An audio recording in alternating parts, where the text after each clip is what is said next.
അതൊക്കെ വളരെ ക്രൂരമായ ഒരു പരാമർശമാണ്.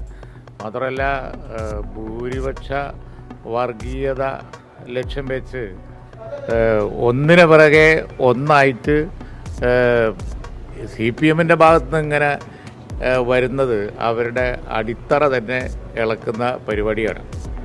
കാരണം ഒന്നല്ലല്ലോ, ഒരുപാടായിപ്പോയി. ഭൂരിപക്ഷ വർഗീയത ഇളക്കി വിടാൻ നോക്കുകയാണ്. അതായത് ഇപ്പോൾ ഉത്തരേന്ത്യയിലൊക്കെ നമ്മൾ ഇന്ത്യ മുന്നണിയൊക്കെ പാർലമെൻറ്റിലൊക്കെ ഫൈറ്റ് ചെയ്തുകൊണ്ടിരിക്കുന്ന വിഷയമാണ്. അതിവിടെ കേരളത്തിൽ ഇവർ പരീക്ഷിക്കുകയാണ്.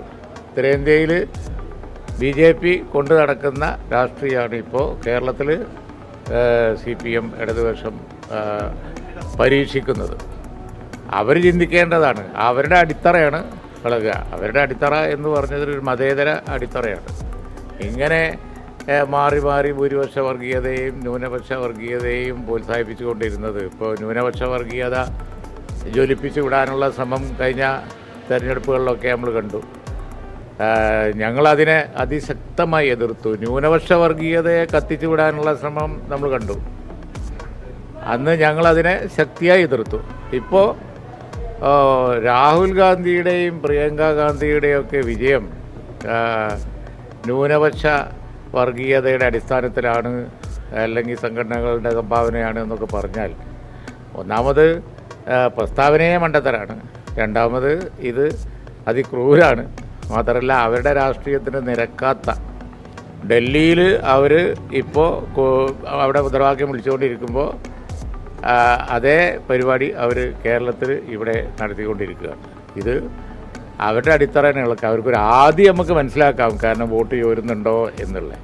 വോട്ട് ചോരുന്നുണ്ട് എന്നുള്ള ആദ്യം വെച്ചിട്ട് ഇത്രയും അങ്ങോട്ട് വർഗീയത പറയാൻ തുടങ്ങിയാൽ കാഫർ, അതുപോലെ തന്നെ പിന്നെ ഇൻ്റർവ്യൂകൾ, അതുപോലെ സുപ്രഭാതത്തിലെ പരസ്യം, ഒരു ലിമിറ്റും ഇല്ല.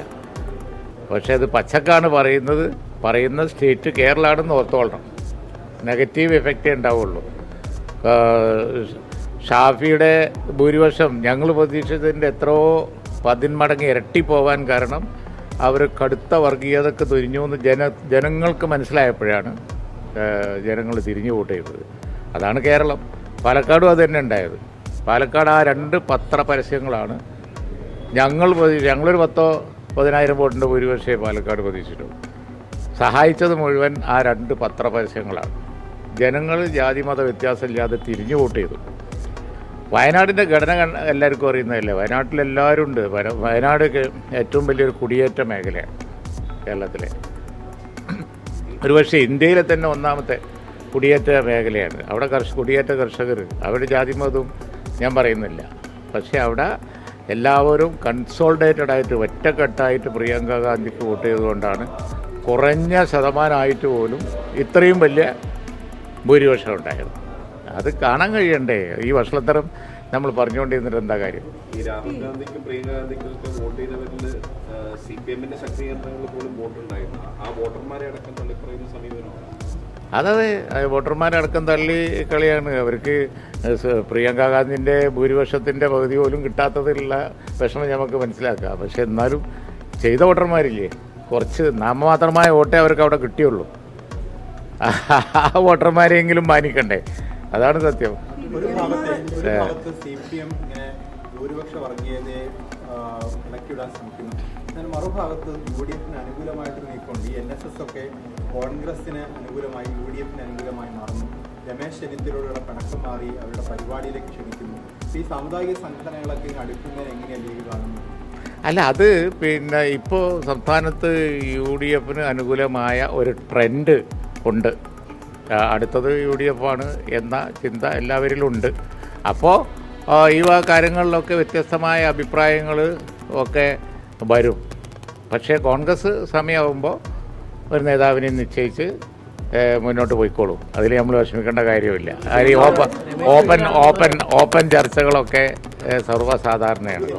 ഇത്തരത്തിൽ സാമുദായിക സംഘടനകളുമായിട്ടൊക്കെ അടുപ്പം ഉണ്ടാക്കാൻ നല്ലൊരു കഴിവും ഉമ്മൻചാണ്ടിയൊക്കെ പോലെ ഒരു അത്തരത്തിലൊരു നയപരമായിട്ടുള്ളൊരു ലീഡർഷിപ്പ് ഉള്ള ഒരാളാണെന്നാണ്. അതൊക്കെ നിങ്ങൾ വിലയിരുത്തിക്കോളി. ഞാൻ അങ്ങനെ കയറി അഭിപ്രായം പറയേണ്ട ആളല്ലല്ലോ. ലീഗിന് അഭിപ്രായമൊക്കെ ഉണ്ട്. ലീഗിന് അഭിപ്രായം പറയേണ്ടി കൊടുത്ത് പറയേണ്ട സമയത്തേ പറയുള്ളൂ. ഏത് അല്ല പിന്നെ ഇതിപ്പോൾ ഈ വിഷയം ഒരു പബ്ലിക് ഡിസ്കഷന് വന്നു, അല്ലെങ്കിൽ പ്രസ്താവനകളുടെ ഫലമായോ അല്ലെങ്കിൽ വല്ല സംഭവവികാസങ്ങളുടെ ഫലമായോ ഒക്കെ ചർച്ചയ്ക്ക് വന്നു എന്ന് വിചാരിച്ചു കഴിഞ്ഞാൽ ലീഗ് അതിനകത്തൊക്കെ കയറി അഭിപ്രായം പറയേണ്ട കാര്യമില്ല. അഭിപ്രായം പറഞ്ഞാൽ മോശമല്ല. അഭിപ്രായം ലീഗ് പറഞ്ഞാൽ ഞങ്ങൾ പറഞ്ഞ കാര്യമല്ല, പറഞ്ഞാൽ അത് അതിന് ഇമ്പാക്റ്റ് വരുമല്ലോ. അപ്പോൾ അതുകൊണ്ട് സ്ഥാനത്തും അസ്ഥാനത്തും അഭിപ്രായം പറയേണ്ട കാര്യം ലീഗിനില്ല, അത് പറയില്ല. ഇത്തരത്തിൽ എല്ലാ സാമുദായിക സംഘടനകളുമായിട്ടൊക്കെ അവരുമായിട്ടൊക്കെ നല്ല ഒരു നീക്കുപോക്കുണ്ടായിരുന്നു. അങ്ങനെ ഒരു നീക്കുപോക്ക് യു ഡി എഫിന് നടക്കാതെ നഷ്ടപ്പെട്ടു. ചെന്നിത്തലയുടെ അത് വീണ്ടും ആ രീതിയിലേക്ക് പോകുന്നതിലൊരു സന്തോഷമില്ല. നിങ്ങൾ ഒരേ ചോദ്യം പല വിധത്തിൽ ചോദിച്ചാൽ അല്ല, ഇതിലെ നമ്മൾ മനസ്സിലാക്കേണ്ടത് എന്താണെന്ന് വെച്ച് കഴിഞ്ഞിട്ടുണ്ടെങ്കിൽ യു ഡി എഫിൻ്റെ ഒരു വിജയം ഉറപ്പായി വരുമ്പോൾ ഇത്തരത്തിലുള്ള ചർച്ചകളൊക്കെ സാധാരണയാണ്. കഴിഞ്ഞ കരുണാകരൻ മുഖ്യമന്ത്രിയായി വന്ന സന്ദർഭത്തിൽ, ആൻ്റണി മുഖ്യമന്ത്രിയായി വന്ന സമയത്ത്, ഉമ്മൻചാണ്ടി തന്നെ മുഖ്യമന്ത്രിയായ സമയത്ത് ഒക്കെ ഇനി ആര് ലീഡർ എന്നുള്ള ചർച്ചകളൊക്കെ ഓപ്പണായിട്ട് നടക്കുക യു ഡി എഫിൽ പതിവാണ്, കോൺഗ്രസിലും പതിവാണ്. പക്ഷെ അതുകൊണ്ട് കുഴപ്പമൊന്നുമില്ല. അതൊക്കെ പിന്നെ തീരുമാനിക്കാനുള്ള കെൽപ്പ് ആ പാർട്ടിക്കിട്ട്. ഈ വിഭാഗം നേതാവായിട്ടുള്ള അബ്ദുൽ ഹക്കീം അസ്സരി ഒരു അഭിമുഖത്തിൽ പറയുകയായിരുന്നു, ഈ ലീഗ് കുറച്ചും കൂടെ രാഷ്ട്രീയമായി കരുത്താർജിക്കണം, ഏതെങ്കിലും ഒരു മതസംഘടനയെ മാത്രം ആശ്രയിച്ച് നിൽക്കേണ്ടതില്ല, ഒരു ചാരിറ്റി പ്രവർത്തനം എന്നതിനൊക്കെ ഉപരി ലീഗ് വളരണം, ഇതൊരു ഉപദേശമായി കാണുന്നുണ്ടോ? ഹക്കീം അസ്സരിയാണ് പറയുന്നത്. നല്ല കാര്യം, ആര് പറഞ്ഞാലും ഒരു കുഴപ്പമില്ല. ലീഗ് ഒരു പൊതുവേദി എന്നുള്ള നിലക്കും അതുപോലെ തന്നെ ഇവിടുത്തെ പൊതുസമൂഹത്തിൽ വളരെ സ്വാധീനം ചെലുത്തുന്ന ഒരു സംഘടന എന്നുള്ള നിലക്കും മതേതര വോയിസസിനെ, അതിപ്പോൾ ന്യൂനപക്ഷ വർഗീയത പിന്നെ വരാൻ പോകുമ്പോൾ അതിനെയും തടയും, ഭൂരിപക്ഷ വർഗീയത ചില വിഭാഗങ്ങളുടെ അവകാശങ്ങളെ തട്ടിമാറ്റി അവരെ ഇല്ലാതാക്കാൻ ശ്രമിക്കുമ്പോൾ അതിനെയും തടയും. ആ ലീഗിൻ്റെ ഒരു പ്രത്യേക പൊസിഷൻ, അതിൻ്റെ ഇമ്പോർട്ടൻസ് മനസ്സിലാക്കുന്നത് സന്തോഷമുള്ള കാര്യമാണ്. മറ്റൊരു കാര്യം, ഈ പിളർപ്പിൻ്റെ കാര്യം അദ്ദേഹം ഓർമ്മിച്ചിട്ട് പറയുന്നുണ്ട്. അതായത് ഇ.കെ. സമസ്ത വിഭാഗത്തിന് ഒരു സ്വാതന്ത്ര്യം വേണം, അതുകൊണ്ട് അതിപ്പോൾ അവർ ആഗ്രഹിക്കുന്നുണ്ട്, ആ ഒരു പ്രതിസന്ധിയിലാണ് അവർ നിൽക്കുന്നത് എന്ന് അദ്ദേഹം ഓർമ്മിക്കുന്നുണ്ട്. അല്ല, അതൊക്കെ അങ്ങനെ വിലയിരുത്താൻ അദ്ദേഹത്തിന് അവകാശമുണ്ടല്ലോ. പിന്നെ എന്തായാലും ലീഗിന് അതിൻ്റേതായ പ്രാധാന്യമുണ്ട്. പരമ്പരാഗതമായി മതസംഘടനകളുടെയൊക്കെ മുഖ്യധാരയിലുള്ള മുഴുവൻ മതസംഘടനകളുടെയും പിന്തുണയുണ്ട്. പിന്തുണ ഇല്ലാത്തത് തീവ്ര സമീപനം എടുക്കുന്നവരുടെ മാത്രമേ ഉള്ളൂ. അത് ഞങ്ങൾ അതാത് കാലത്ത് അവരോട് ഫൈറ്റ് ചെയ്താണ് ഞങ്ങൾ വന്നിട്ടുള്ളത്. ആരുമായിട്ട് പ്രശ്നങ്ങളൊന്നുമില്ല. അതൊക്കെ ഒരു ഇഷ്യൂ ബേസ്ഡ് ഡിസ്കഷനാണ്. അത് തീരുമ്പോൾ അത് തീരും. അപ്പോൾ നിങ്ങൾക്കുള്ള വാർത്തയും പോവും, പിന്നെ അത് വരില്ല, അത്രയേ ഉള്ളൂ.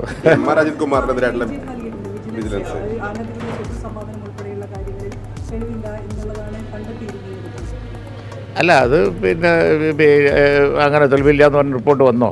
ഞാൻ കണ്ടിട്ടില്ല. അതിൻ്റെ വിശദാംശങ്ങൾ പരിശോധിക്കട്ടെ, എന്നിട്ട് പറയാം. അല്ല, അതിലിപ്പോൾ പുള്ളി DGP ആക്കാൻ വേണ്ടി തന്നെ മുഖ്യമന്ത്രി തന്നെയാണ് മന്ത്രിസഭാ യോഗത്തിൽ അത് തെറ്റാണ് എന്ന് UDF വിലയിരുത്തിയിട്ടുണ്ട്. പൊതുവെ അത് തെറ്റാണ് എന്ന് വിലയിരുത്തിയിട്ടുണ്ട്. ആ സമയത്തുള്ള തെറ്റായ തീരുമാനം എന്ന് ഞങ്ങൾ പറയുന്നത്. സാർ, ഈ BDJS അതൃപ്തി പ്രകടിപ്പിച്ച് നിൽക്കുന്നു, BJP-യുമായി ഒത്തുപോകുന്നത് ശരിയല്ല, UDF-ലേക്ക് പോകാനുള്ള ആഗ്രഹങ്ങൾ അതിൽ പല നേതാക്കൾക്കും ഉണ്ടെന്ന് പറയുന്നു. എങ്ങനെയുണ്ട് ഈ മുന്നണി വിപുലീകരണം അല്ലെങ്കിൽ BDJS ഉൾപ്പെടുത്തുന്നത് ചിന്തിക്കാൻ കഴിയുന്ന കാര്യമാണോ? അല്ല, UDF-ൽ ഇപ്പോൾ ഞാൻ നേരത്തെ പറഞ്ഞതുപോലെ UDF അധികാരത്തിൽ വരും എന്ന ഒരു ട്രെൻഡ് ഉണ്ടായിട്ടുണ്ട്. അപ്പോൾ UDF-ആയിട്ട് സഹകരിക്കണം എന്ന് പല കക്ഷികളും ഇപ്പോൾ അങ്ങനെയുള്ള ഒരു ലക്ഷണം പ്രകടിപ്പിക്കുന്നുണ്ട്.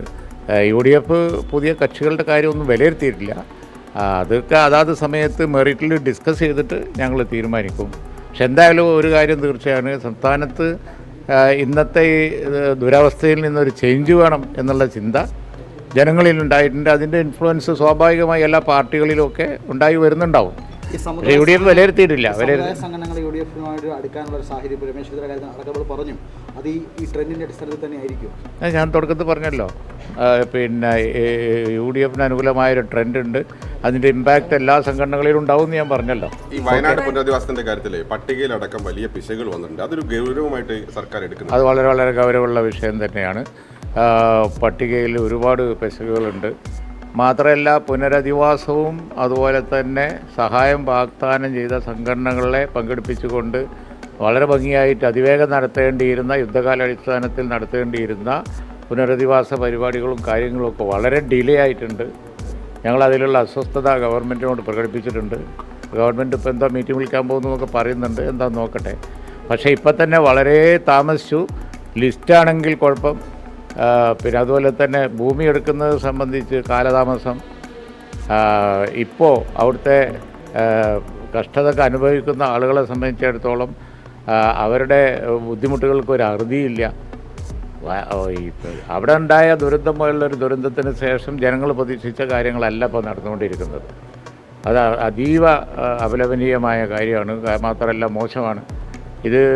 പിന്നെ നിയമസഭക്കകത്തും പുറത്തുമൊക്കെ ഞങ്ങൾ തീർച്ചയായിട്ടും വലിയ വിഷയമാക്കും. മറ്റൊരു കാര്യം, ഇപ്പം വാർത്ത നൽകിയതിൻ്റെ പേരിൽ മാധ്യമം ലേഖകനെതിരെ ഇപ്പോൾ ക്രൈംബ്രാഞ്ച് കേസിൽ ഒപ്പം തന്നെ ഈ ഫോൺ ഹാജരാക്കാൻ വേണ്ടിയിട്ടും തെളിവുകൾ ഹാജരാക്കാൻ വേണ്ടിയുള്ള നിർദ്ദേശവും നൽകിയിട്ടുണ്ട്. അതിനെ എങ്ങനെയാണ് കാണുന്നത്? അല്ല, മാധ്യമ വാർത്തകളുടെ അടിസ്ഥാനത്തിൽ മാധ്യമ രംഗത്ത് പ്രവർത്തിക്കുന്ന പ്രവർത്തകരെ, അതിൻ്റെ പിന്നെ വക്താക്കളെ, ഒരു ഫീൽഡിൽ പ്രവർത്തിക്കുന്ന ആളുകളെയൊക്കെ അവരെ ഉപദ്രവിക്കുന്നത് ശരിയല്ല. അത് അങ്ങനെയുള്ള കാര്യങ്ങളുണ്ട് എങ്കിൽ പ്രതിപക്ഷം അതിനെ ഒരു കാലത്തും അനുകൂലിക്കാൻ പോകുന്നില്ല. ഫോൺ ഉൾപ്പെടെ ഹാജരാക്കണമെന്ന് ആവശ്യപ്പെടുന്നു. അതാ ഞാൻ പറഞ്ഞത്. സോഷ്യൽ തെളിവുൾപ്പെടുത്തേണ്ട കാര്യം. അതാ ഞാൻ പറഞ്ഞത്. അതിനൊക്കെ ചില നിയമപരമായ വ്യവസ്ഥകളുണ്ട്. ആ വ്യവസ്ഥ ലംഘിച്ച് അതിക്രമ കാണിക്കുന്ന രീതിയിൽ, കുറച്ചൊരു അധികാരം കാണിക്കുന്ന രീതിയിൽ ആ കാര്യങ്ങൾ നടക്കുന്നുണ്ടെങ്കിൽ തീർച്ചയായും ഞങ്ങൾ ശ്രദ്ധിക്കും. മാധ്യമ സ്വാതന്ത്ര്യത്തിന് എതിരായി വരുന്ന വിഷയങ്ങളിൽ തീർച്ചയായും പ്രതിപക്ഷം ഇടപെടും. ഏതിൽ? അത് മാധ്യമപ്രവർത്തകർ പുറത്തു കൊണ്ടുവരേണ്ട വിഷയം തന്നെയാണല്ലോ, യാതൊരു സംശയവുമില്ല. മാധ്യമപ്രവർത്തകരുടെ പിന്നെ സംഭാവന ആ കാര്യങ്ങളിൽ ഇപ്പോൾ മാർക്ക് കാര്യത്തിൽ, പിന്നെ റിസൾട്ട് കാര്യത്തിൽ ഒക്കെ വന്നിരിക്കുന്നത് വലിയ സംഭാവനയാണ്. അതൊക്കെ റൈറ്റാണ്. ആ റൈറ്റിന് വേണ്ടി പ്രതിപക്ഷം പോരാടും, യാതൊരു സംശയം വേണ്ട. അന്വേഷണം നടക്കുന്നേ ഇല്ല. അത്തരത്തിലുള്ള ഒരു അന്വേഷണം നടക്കാതെ ഇത് കൊടുത്ത മാധ്യമ പ്രവർത്തകനെതിരെ ഒരു അത് തെറ്റാണ്. അത് തെറ്റായ കാര്യമാണ്. ഞങ്ങൾ അതിൻ്റെ മെറിറ്റ് വെച്ച് ഞങ്ങൾ വിലയിരുത്തി ചർച്ച ചെയ്യാം. ഓക്കെ.